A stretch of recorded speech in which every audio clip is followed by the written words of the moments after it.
ಚಿಂದಿ ಉಡಾಯಿಸೋ ಖಾರ ಬಣ್ಣ ರುಚಿಯನ್ನು ನೀಡುತ್ತದೆ. ಮೆಣಸಿನ ಪುಡಿ ಚಿಂದಿ ಉಡಾಯಿಸೋ ಖಾರ ಬಣ್ಣ ರುಚಿ.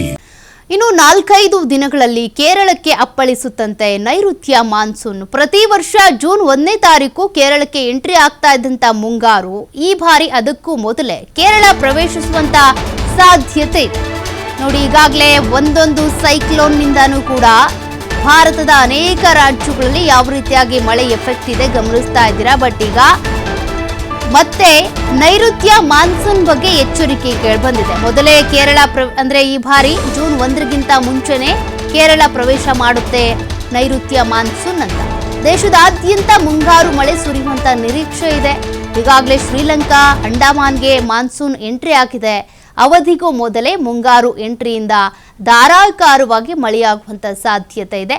ಹವಾಮಾನ ಇಲಾಖೆ ಇದಕ್ಕೆ ಸಂಬಂಧಪಟ್ಟಂತೆ ಸೂಚನೆಯನ್ನ ಕೊಟ್ಟಿದೆ.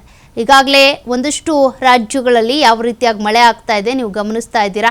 ಅಕಾಲಿಕ ಮಳೆಯಿಂದಾಗಿ ಜನರು ತತ್ತರಿಸಿ ಹೋಗ್ಬಿಟ್ಟಿದ್ದಾರೆ. ಒಂದು ಕಡೆ ಶಕ್ತಿ ಸೈಕ್ಲೋನು, ಅದಕ್ಕೂ ಮುಂಚೆ ಅನೇಕ ಸೈಕ್ಲೋನ್ಗಳು ಬಂದು ಹೋದವು. ಈಗ ನೈಋತ್ಯ ಮಾನ್ಸೂನ್ ಕೂಡ ಬೇಗ ಅಪ್ಪಳಿಸುತ್ತೆ ಅನ್ನೋ ಮಾಹಿತಿ ಗೊತ್ತಾಗ್ತಿದೆ.